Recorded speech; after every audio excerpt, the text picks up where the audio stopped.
Hey, yo, Pablo, today we have 4 disturbing real diary entries. About are 4 diary or journal entries left behind with disturbing backstories. Before we get into it, do y'all got a diary or journal? Do you journal every day? You know, I've been hearing, like, more and more the advantages of diarying, of journaling, you know? And I believe it to an extent, but it's just like, you know, basically it's not that I don't have time, I'm just not putting time into journaling every day. But let me know what y'all think, bro. Does it really help? You know, getting your thoughts out on paper, on ink? Because I feel like, you know, they even say there's a difference between writing something down and then, like, typing it into, like, your notes on your phone or something. But let me know. It was a typical Wednesday night at home for 9-year-old Elizabeth Olton and her family when there was a I don't like this. We have her full face, full government, and she's a minor. So I'm not gonna lie. I think that might mean she's no longer here with us. I hope I'm wrong. knock at the door, and it was 6-year-old Emma Bustamante who lived across the woods looking Emma for Elizabeth to come Bustamante. play. It was October 21st, 2009, and the sun would set at 6:30 p.m. Elizabeth's mother knew she'd be back on time for dinner because she was deathly afraid of the dark, and the woods that separate their homes turn into a scary place for little kids at night. But at 6 o'clock, Elizabeth hadn't made it home. Oh, Immediately, no. Elizabeth's mom calls her neighbors home. They tell her Elizabeth is not there. Elizabeth had her cell phone with her, yet she hadn't been answering any of her mom's nonstop calls, Oh my which was a huge red God, flag. bro. It was later found out that when Elizabeth left Emma and started her journey out of the woods home, she was allegedly diverted by Emma's half-sister Alyssa, who called Elizabeth on her cell phone and redirected her back to Alyssa's house. Alyssa then led Elizabeth into the woods, and since Elizabeth was afraid of the dark and knew who Alyssa was, she likely trusted the 15-year-old. But Elizabeth couldn't have anticipated what was going to happen. Alyssa brutally killed the little girl, I know slashing it. her on the neck and arms, then being fatally stabbed. Police would investigate Alyssa's room and made many crude findings. The walls were covered with bizarre writings, some in pen, while others, it appeared, were in blood. In one corner of the room, there was a poem about I cutting, cut and in to another focus. corner of the room were crude sketches of people harming It was, wait, was this actual, yeah, evidence photos? It was written in blood. It was written in blood. Rawr. themselves. But the most disturbing finding in the room was Alyssa's diary, specifically her most recent diary entry. It had been scribbled over with blue pen, but investigators would later use a blue light to finally reveal her Bro, last entry what? on the day Elizabeth disappeared. And it read, "I just fucking killed someone. I strangled them and slit their throat and stabbed them. Now they're dead. I don't know how to feel at the moment. It was amazing. As soon as you get over the, oh my god, I can't do this feeling, it's pretty enjoyable. I'm kinda nervous and shaky right now though. Okay, I gotta go to church now, LOL." I knew it, bro. I fucking told y'all. And look at this emo bitch. Because tonight will be the night that I will fall. Like, bro, I ain't even finna give y'all a bad rep. I mean, do I even know any emo friends? Do I even have? I really don't. But I don't know.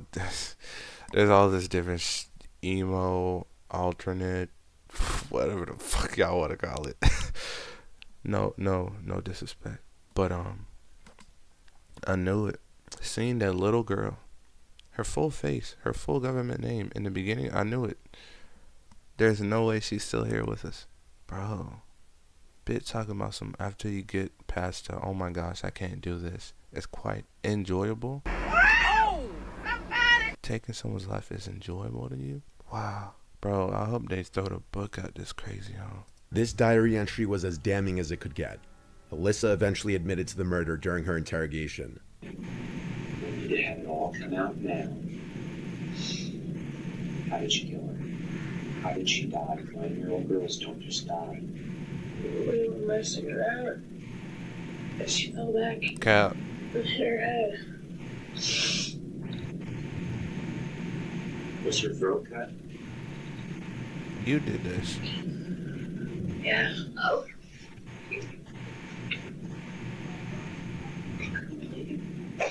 Whose grandma though? Grandma. Yeah, this has to be Alyssa's grandma. Oh my god.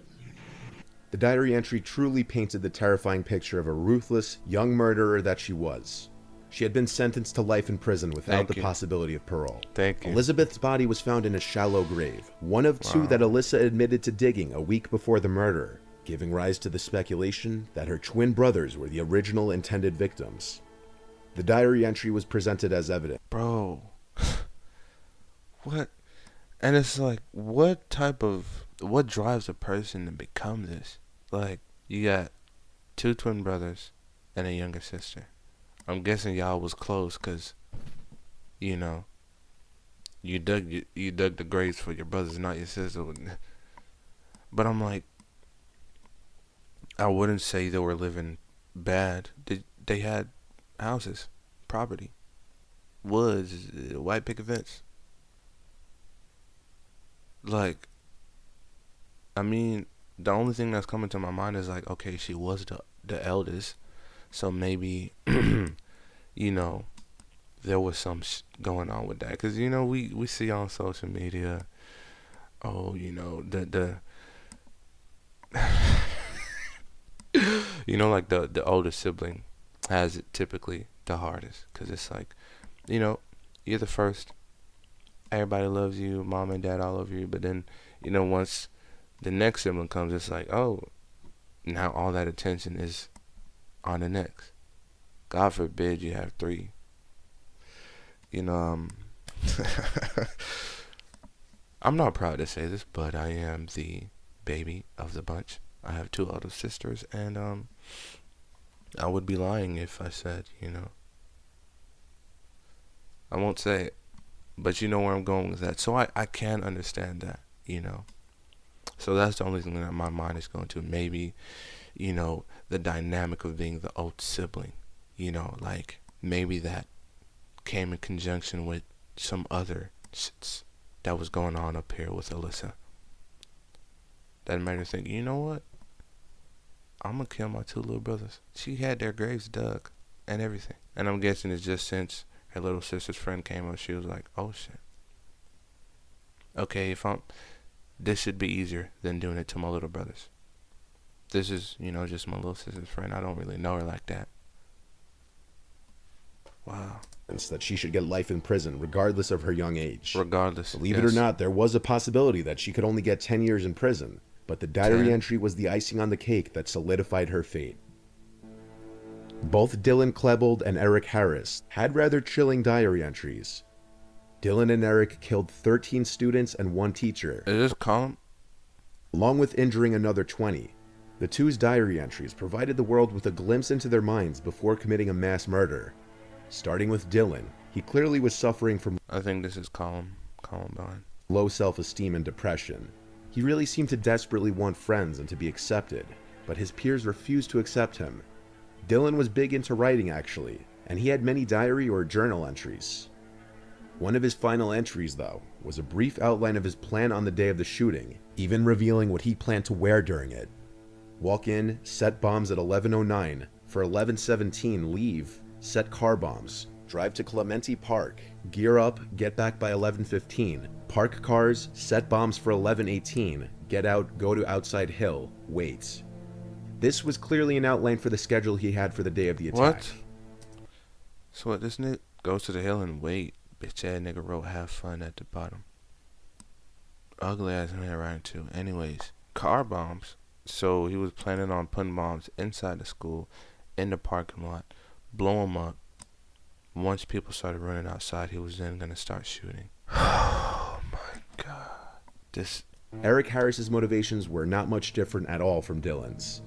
There were rants on old online forums from Eric from as far back as 1996. He would go What? Okay, never mind. Never mind. I'm remembering this is back in the day. I was like 96. What the fuck? off online about everything he felt was unfair in this world, about how he had never been accepted and how he just wanted to fit in. He would sprinkle in some dark song lyrics into his rants occasionally. Eric had drawings of the school and plans for their massacre in his diary, and drawings Ew. of guns were found all over his diary. The final entry, though, is rather upsetting and and truly shows where Eric's motivation came from. I hate you people for leaving me out of so many things. And no, don't effing say, well, that's your fault, because it isn't. You people had my phone number, and I asked and all, but no. No, don't let the weird-looking Eric kid come along. Eric also removed... I don't get this though, Eric. And I know you gone now. I think, did they off themselves or did they get shot? I think they're dead, right? Anyways, niggas, how you gonna be mad at the next nigga for not wanting to fuck with you? Like, anybody's obligated to fuck with you. Like, bro, if they don't rock with you, they don't rock with you. Bump them, bro. You telling me everybody in the entire school wasn't rocking with you? Everybody. Nah. See, what I think is, it's the groups that you wanted to assimilate within. They didn't want to accept you. Rightfully so. Because you're the type of nigga that when people don't like you, you think about offing them. Rightfully so. I'm glad they didn't assimilate with your weird ass, nigga. Like, bro, take some accountability, man. Think to yourself, I wonder why these people ain't fucking with me. I wonder if it's because, I draw all this weird shit. I have these weird rants. People don't typically just look at someone and be like, oh, well, I mean, this is high school. There were those individuals that you just kind of stayed away from. Even without even knowing their whole story. But, nah, bro, this wasn't it. Blaming others, and then this is your revenge. Oh, y'all didn't want to accept me, so it's fuck y'all. Like, bro. Moved any possible blame on his family, music, or video games for his actions, and he took sole responsibility for what he was soon going to do. The diaries of both Dylan and Eric show how they felt unwanted and displaced in the world. They also show the negative effects that loneliness, social rejection, and untreated mental illness can lead to. Wow.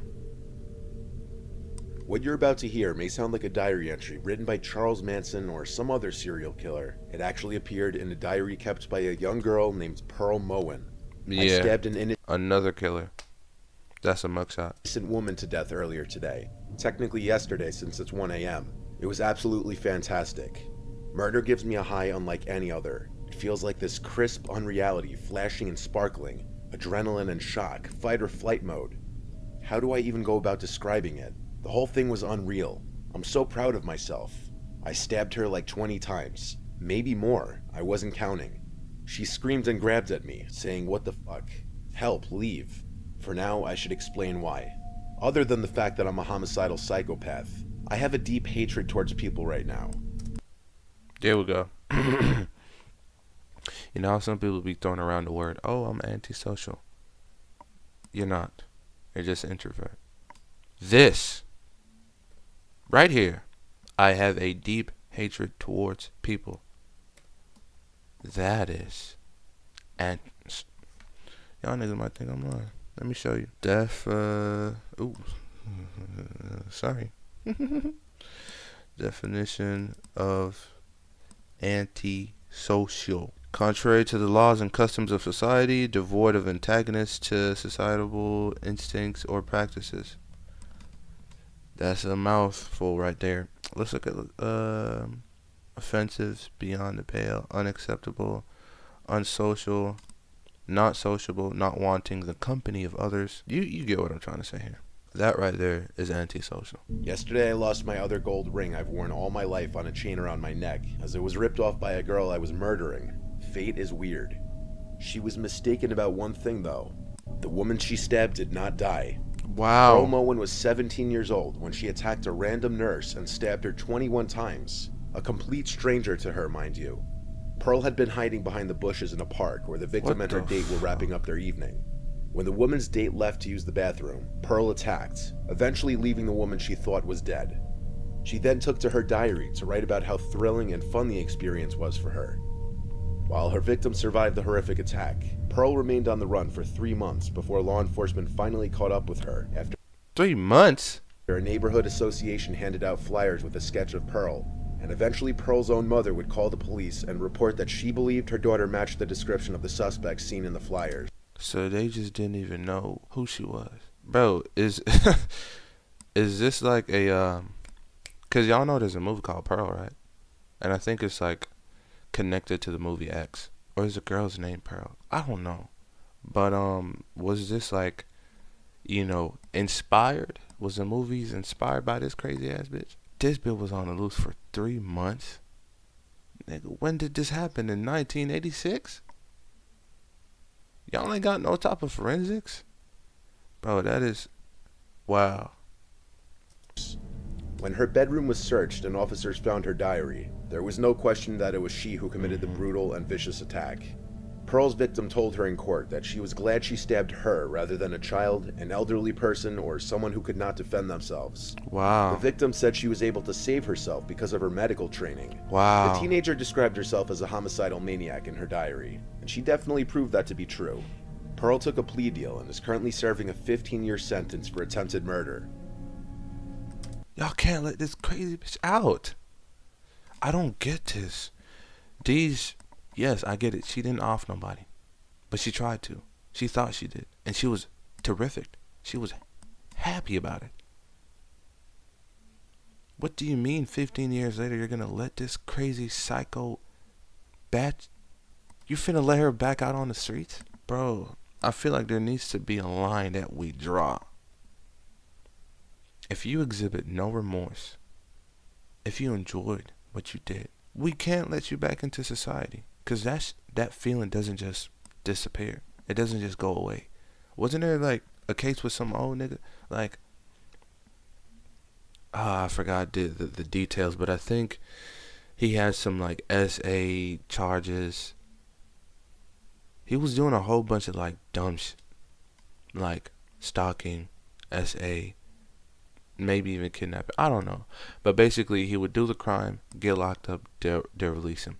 Do the crime, get locked up, until eventually when he was like, I don't even know, 60 or 70, he finally, I say finally, but he actually murdered a woman. And they're like, okay, we really got to keep him locked up now. Like, bro, these repeat offenders, they're not learning anything from being in jail. You need to keep them there, away from the rest of society, away from the law-abiding citizens like myself. Like, bro, they gave this girl 15 years. She'll probably be released, and I'll still be alive. I'm not trying to cross paths with this individual. Come on, man. In 2018, an unnamed woman shared disturbing excerpts from a diary she claimed was kept by her obsessive male colleague for a whole year. In the journal, her coworker apparently noted everything she had worn to work and told her how they'd spend their lives together. One of the entries even ends with the message, "I'm coming for you, my love. Coming for us." The woman, who wished to remain anonymous, revealed she worked alongside the man for 3 years. But for the longest time, she never had any idea her coworker was interested in her. It wasn't until the woman left the firm to start a new job that she claims he was arrested for camping outside her apartment for 3 days. Her address was given to him by a worker in the HR department, resulting in him camping outside of her apartment for days. Y'all can't do that, bro. Oh yeah, this is a friend of mine. Yeah. If y'all are so close and y'all got this relationship, whatever the excuse you gave them, why didn't they just give you their addy themselves? Like, bro, there's no good reason to give someone else's address. It don't matter what the reason is, nigga. You contact them. Who that person was in HR, you deserve some charges too. That employee was fired after. Because had this went to her house and offed her, some of that blame was on your hands, bitch. After word got out. After getting the woman's address, the obsessed coworker left work at lunchtime, bought a bunch of things he thought would win the woman over, and came to her apartment, where he camped outside for days until a resident reported him and police made him leave the premises. The woman wasn't there. She was flying to another city to rent an apartment for her new job. The man had also sent her his diary entries, which are pretty disturbing. They read as follows. February 23rd, 2016. Wearing brown wrap dress with silver buckle on belt. 3-inch heels, also brown. Hair up, little too much mascara. You Nigga said a little too much mascara. Yeah. Not this nigga being a creep and picky. Like, come on, bitch. and Blank were talking about that dumb show, Pretty Little Liars. I tried to get into it, for you. But after 2 seasons, I just couldn't take it anymore. Holy moly, it is some vapid crap. When we are together, I will introduce you to amazing TV and movies. I know you won't mind staying home to raise our children properly. It is what women are built for, after all. Certainly you need to work now, but no fear, my love. I will take care of you the second you are ready. I will lavish you with all you need to support, love, and cherish me and our children. Oh my gosh, bro. This is psychotic. This, hear me out. I don't mean it like that. This nigga was, he heard you talking about a show. And nigga gonna have the nerve to say, oh yeah, I got into it for you. But I just couldn't, man. That show low-key buns. I need to put you on the Stranger Things type shit. Nigga, you're having a conversation with yourself. She never even asked you to watch the show. Nigga, and I feel, oh man. March 29th, 2016. Wearing unknown. I hope you're enjoying your vacation, but I miss you terribly. This week will be pure hell, and I'm counting down the minutes until next Monday. Wow. Honestly, I thought of going with you. I'm sure if you saw me there in the resort, your heart would have been bursting with love. Oh my gosh. She don't know you, little bro. Like,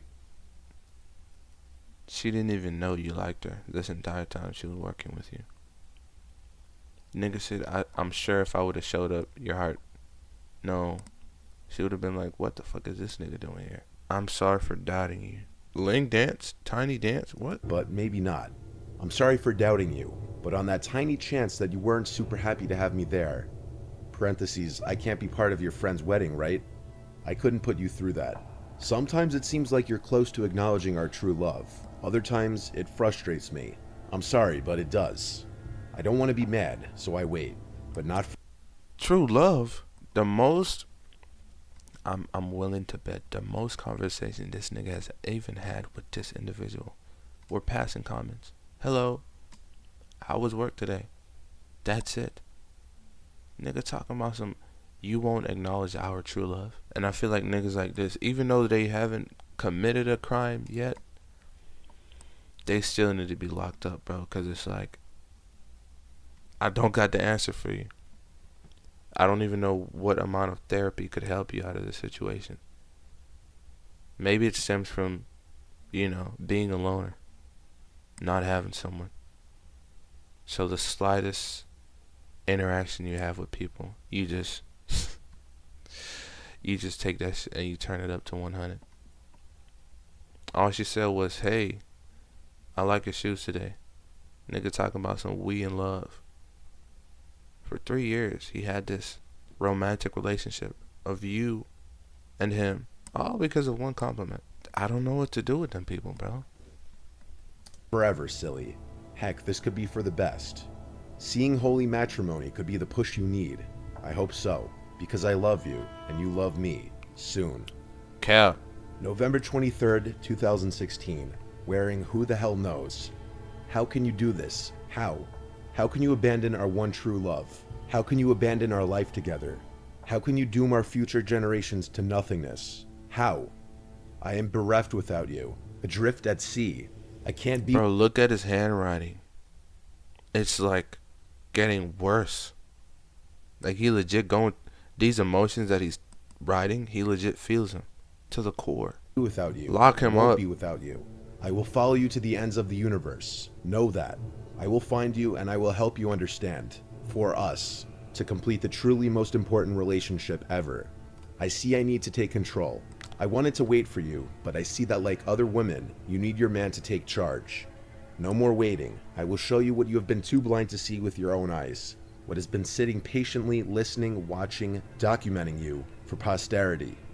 After she shared these chilling diary entries with Imager and Reddit, the woman said she was able to finally move on with her life after moving to another city and undergoing counseling. Did he find you? In her Reddit post, she wrote, "I received these journals and pen, flowers, candy, and a huge stuffed bear from my former cubicle neighbor at a job I worked at for 3 years.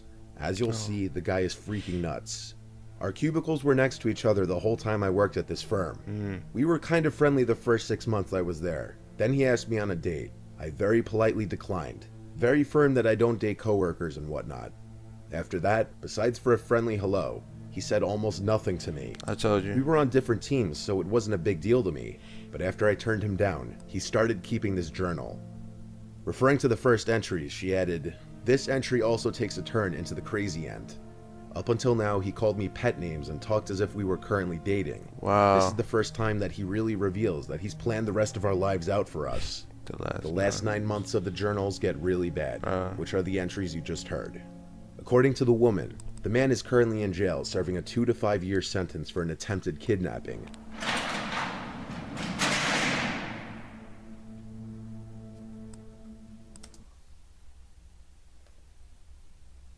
I told you. I told you, bro. Them niggas, they just cook.